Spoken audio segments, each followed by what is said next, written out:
Money, money, money, money.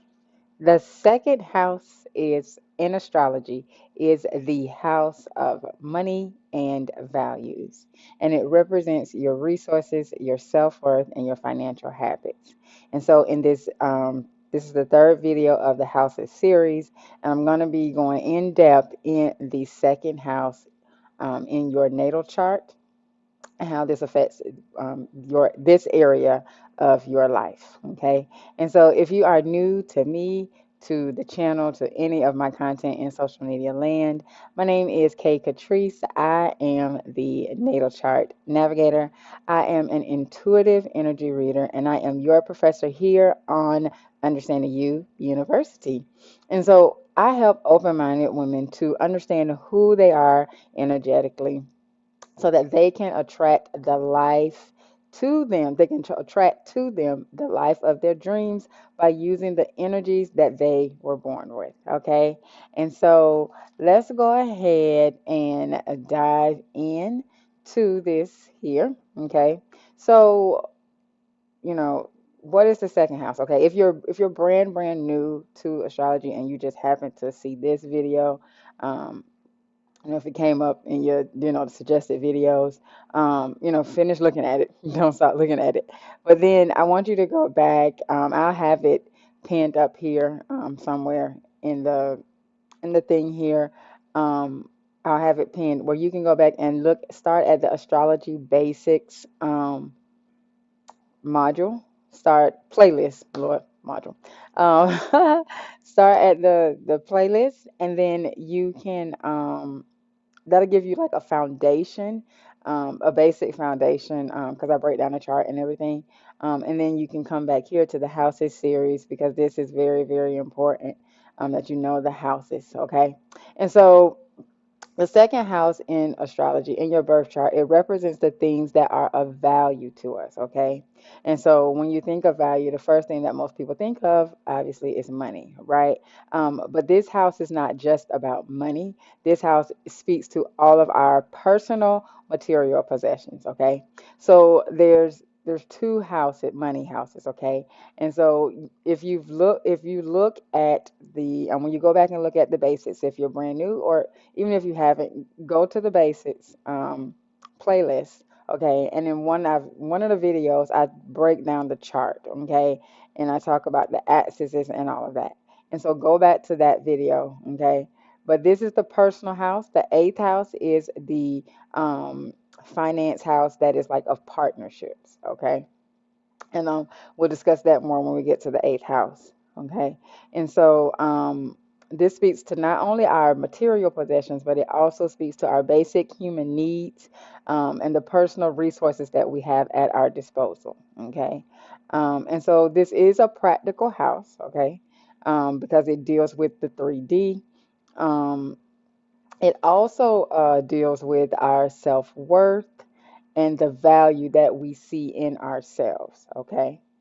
And so now the sign that will be on this house plays is how the energies are expressed. Okay, so self-worth, money, personal possessions, that is what this area of life is, okay, in this house. And the way the contents of this house is expressed will be through the sign that is on the house. So it's different for everybody. So when you pull your chart, um, when you pull your chart, or either you have me pull your chart, um, whatever sign is on that house is how this house's area of life is expressed. Okay. And so this house can give you clues to help you understand how you approach money and also how you manifest it in your life. Okay. Now, if there are planets in this house, then that will, make it, an issue as well. Okay.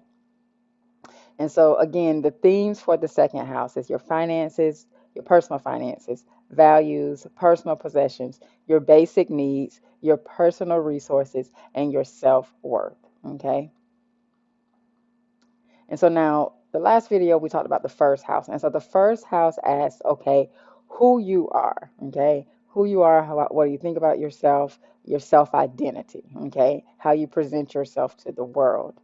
Now, the second house asks about what you have, okay? And so this talks about your relationship to the things that belong to you and how you feel about them. And so this house talks about how you make money, how you lend it out to people. It also talks about how you save it. It looks at your approach to practical matters like paying your bills on time or investing in a retirement fund. Um, it also talks about, do you have a like mindset when it comes to your financial picture? So this house really hones in and focuses on your relationship to abundance and the way it impacts your emotional security.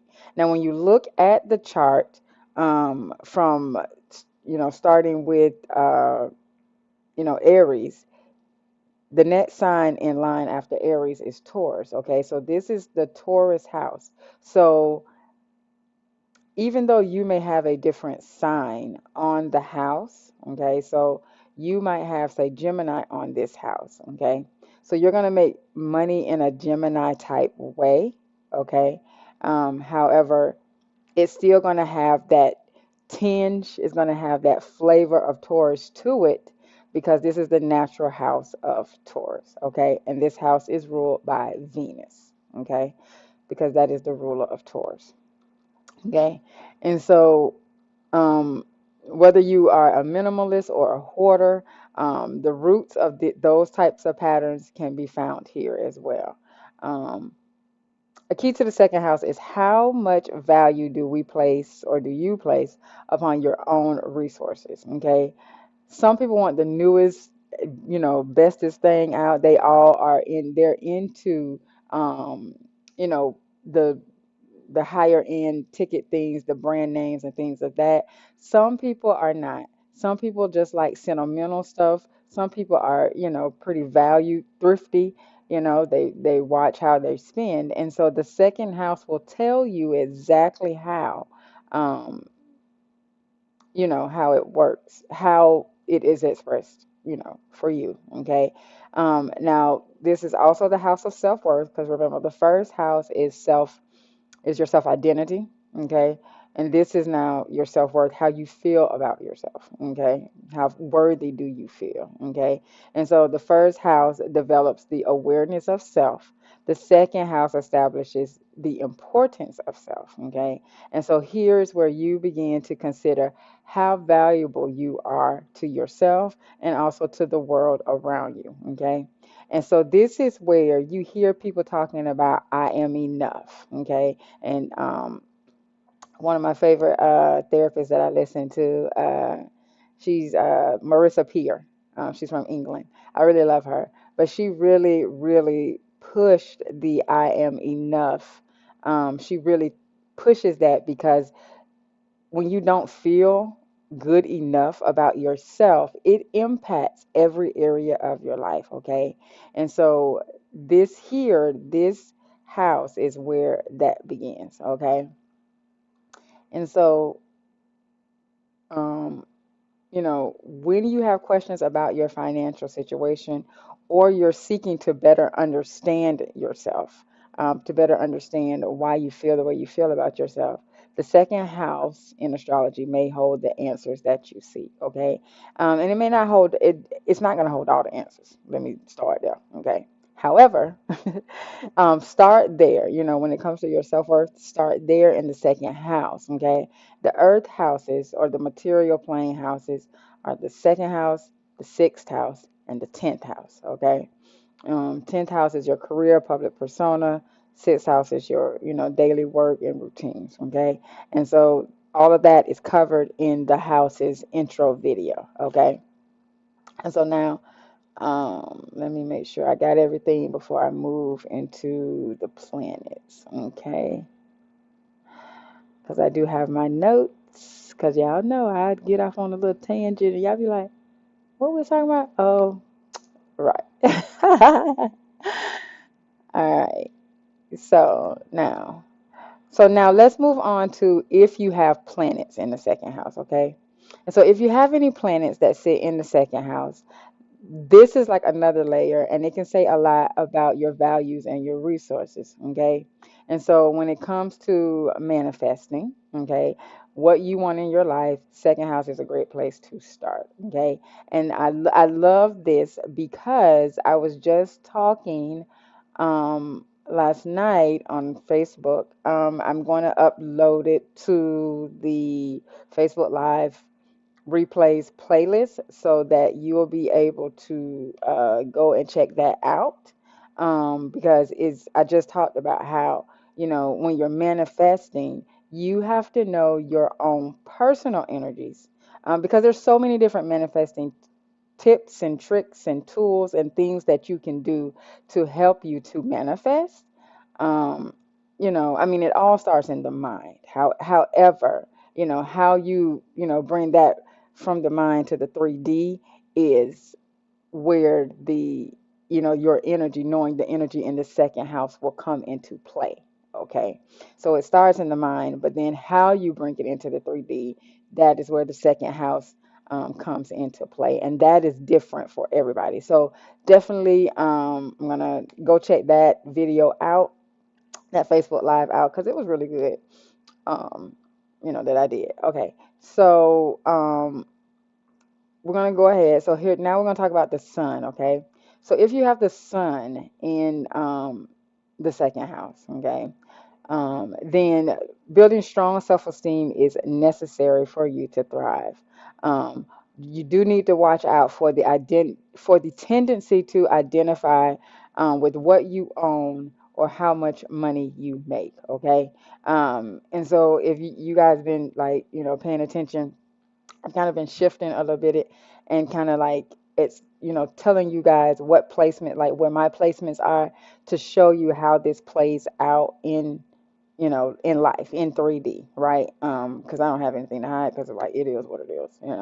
uh, but so I have the sun in the second house, right? I'm a Virgo sun, Virgo Venus, and I have the sun in the second house. And so as somebody with this placement, it is very easy for you to get depressed, um, having the sun in the second house if you're not making money, if you can't pay your bills, if you feel like you're just very unemotionally secure, stay unstable.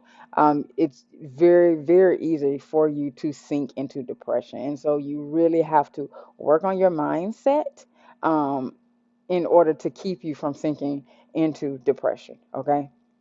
And so if you have the moon in this house, okay, the moon is your emotional security, is your emotional temperament. I'm sorry, it's your emotional temperament. Um, Oh yeah, yeah, security too as well. And so if your moon is in the second house, then financial security is very important for your emotional security. Okay.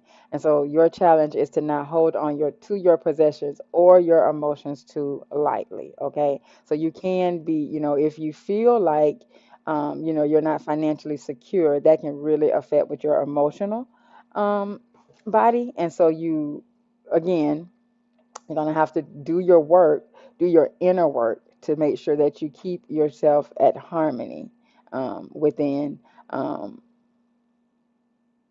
and not tip the scales, okay?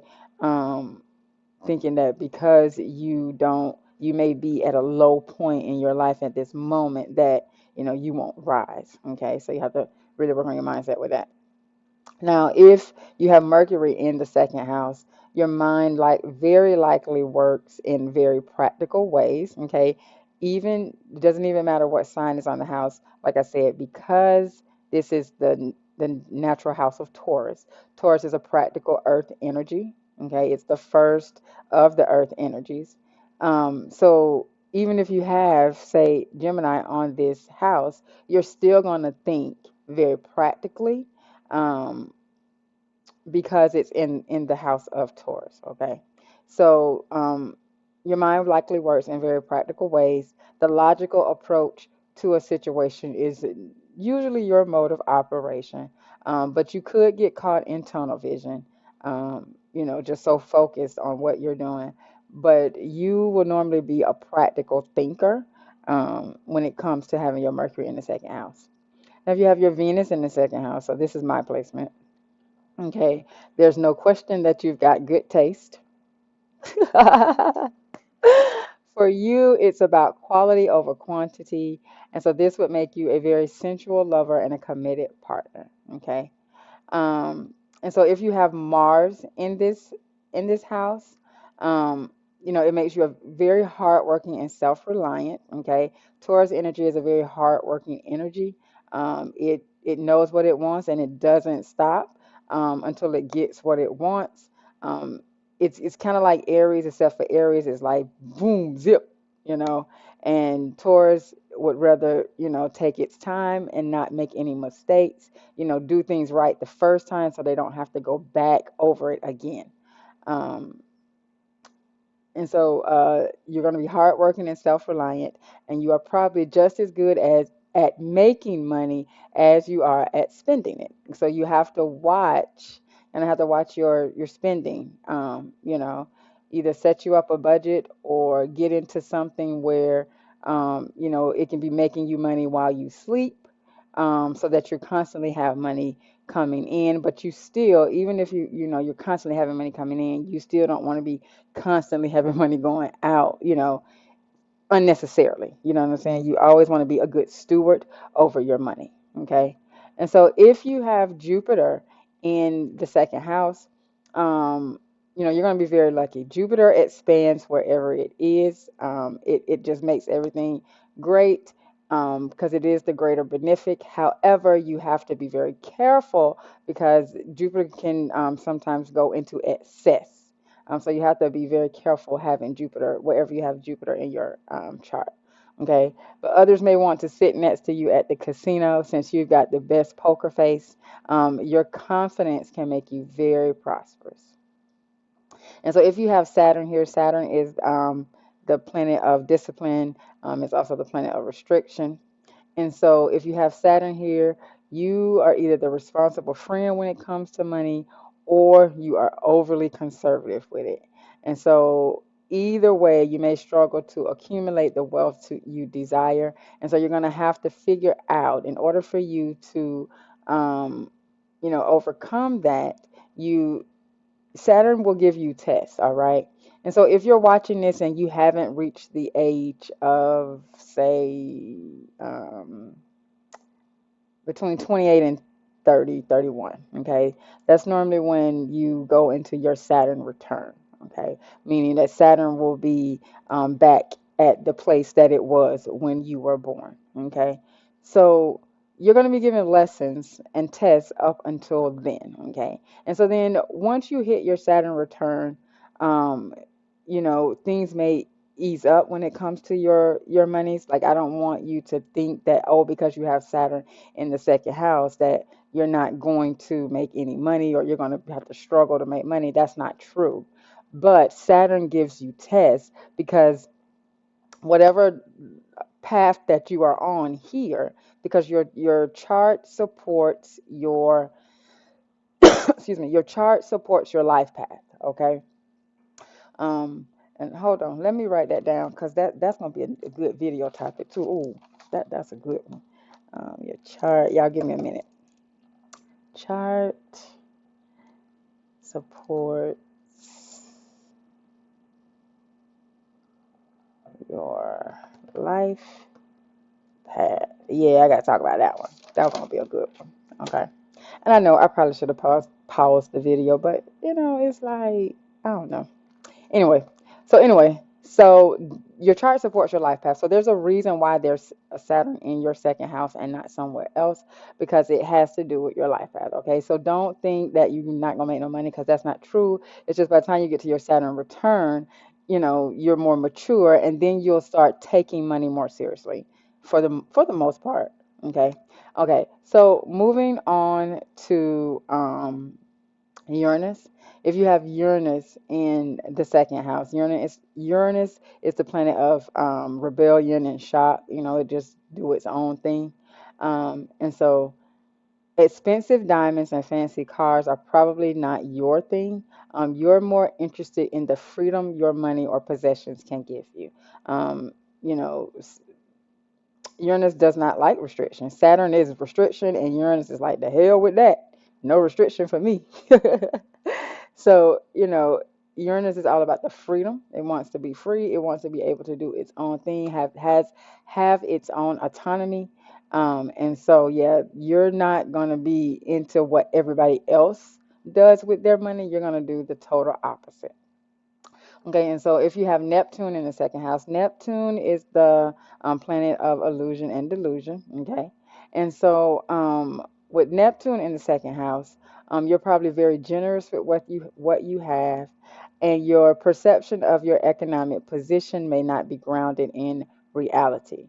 So you're gonna want to make sure that you are very diligent and keep you it ain't got to be up to the date, minute notes, but you're going to want to be very aware of your finances because having Neptune here can give you um, you can think that, oh, I got such and such and such, and then, things, when reality hits, you're like, oh my gosh, like, I'm in worse financial straits than, it's not what I thought it was, right? So you want to be on top of your finances when you have Neptune in the second house, okay? And then Pluto. So Pluto is planet of death, rebirth, and transformation. And so if you have Pluto here, your soul has needed to establish self-reliance in order to discover its own needs, as well as to transcend the limitations around your own value systems and self-image. Okay, so you came here in another lifetime. Okay, you may have been very dependent upon people, okay, and not when it comes to your well-being, your living, um, taking care of yourself, okay. And so here, and you could have been, and it could have been a situation like maybe you were a child, or maybe you were disabled or something in a past lifetime, and so all that you needed everything to somebody to always take care of you, somebody to always be there for you, to make sure you had food, clothing, shelter, all of the necessary things. And so in this lifetime, now you have to learn how to be self-reliant on yourself, okay, so that you can you know, do what it is that you actually came here to do. So you learning to be self-reliant is a part of your life's journey so that you can actually do what it is that you came here to do and not be reliant upon someone else's for your needs. Okay. And so Chiron, if you have Chiron in the second house, Chiron is the wounded healer. It is the wound that we incarnate here with. Okay, it's the deep soul level wound that we incarnate here. And so here, growing, if you have it here in the second house, growing up, you could have experienced financial insecurity or the loss of your possessions. You may have lost your parents might have lost money. You guys might have, been homeless, um, things of that sort. Also, there could be a lack of self-worth that is in need of deep healing. Okay. And there's multiple, Chiron can play out in multiple ways. This is just two of the major two ways, but Chiron can play out in multiple ways. And it may not really it'll affect your money, but it can manifest to where it might look like it's not affecting your money, but it really is affecting your money. But the way it shows up doesn't directly show as your money being affected. So yeah, if you have Chiron here, there's some deep healing that you need to do in regards to the areas of this house. Excuse me. Okay, and so you're, oh, sorry, let me get a drink of water. All right, and so your north node, okay? So your north node is your soul's mission. It's what your soul wants you to grow into. It's why you're incarnated here, okay? And so your mission in this lifetime is to discover your own values and cultivate your own self-worth so that you have the resources to fully thrive. Finding beauty in the simple things is your lighthouse. Okay, so you came here to discover your own value. Okay, so this is a little different from Chiron. Chiron is an actual wound. The North Node is not a wound, it's just you're here to do that, to cultivate your own values. Okay, maybe you're not going to go with the value system that the other people go by. Maybe you're going to figure out your own value system, what it is that you value. Okay, and your self-worth, how do you see yourself? Okay, because your North Node can sometimes turn into, you can monetize your North Node and turn it into something like a business. Okay, or you can it can just be something that you do. So like you might have an actual career that you do for that you do because you love it and make money, whatever. But your North Node is something totally different, but it is fulfilling why your soul came here. Okay. Now your south node is directly opposite your north node. So if you have your north node in the second house, your south node will be in the eighth house. Eighth house is other people's resources, other people's money, other people's um, personal possessions, and that type. Okay. And so this with your South Node here, your strong self reliance makes you very resilient, yet it can also hold you back. Letting go of your attachment to people and things will grow your intimacy with yourself and others. Okay. So with your South Node here, you may have, and so the natural house of the eighth, the natural sign the sign that's naturally on the eighth house is the sign of Scorpio. Okay, and so Scorpio is a water energy. It's a very deep energy. Okay, and so it can like hold on to people and places and things for too long. It just never wants to lose because with Taurus energy is physical, like material security. Scorpio energy is emotional security. It's like this is the second house is the security axis. So the first and the seventh house, that is the um that's the relationship axis. And so the second and the eighth is the security axis. Okay. And so you're going to have to learn to let go. Okay. Some things are meant to be in our lives for a lifetime, but the majority of things are only meant to be there for seasons. Okay. And so you're going to have to learn to let things go. Know that they played their part in your life and it was okay. It's done now. That part of your story is over. And so you're going to have to learn to let things go so that you can, welcome in new things. Okay.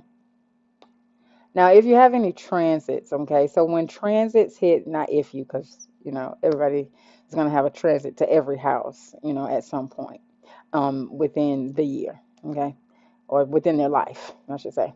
So when you have transits, okay, your financial world is more activated than usual, sometimes for better and sometimes for worse. So what that could be depends on the planet that's transiting, okay?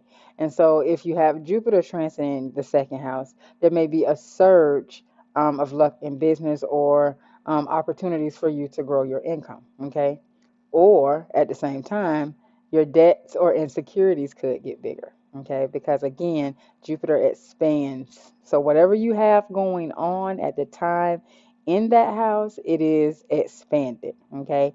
And sometimes when things that are perceived as negative get expanded, it's actually not negative. It's actually positive because it's expanding so that you can fix it, so that you can work on it, so that you can move forward. Okay, so it's not always a bad thing. Now, when Saturn, on the other hand, if Saturn passes through your second house, you might feel limited by the amount of money you have, or feel weighed down by your material possessions. Or, on the other hand, You may also feel a greater sense of economic maturity and responsibility to address any financial issues that you are having at that time. Okay. So, that is the second house. The second house gives you insight into your values and resources. And so in the next video, we're going to go into the third house, because that is all about communication and learning. So that access, that'll be the communication access. And so I can't wait to see you in the next video. And so I hope you found value. If you did find value, please do like and subscribe. And make sure you click the bell so that you get notifications every time I upload a new video to the channel or I go live.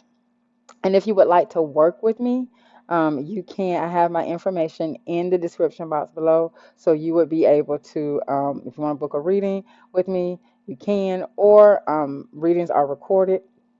So they are recorded. You do get your life path interpretation with them.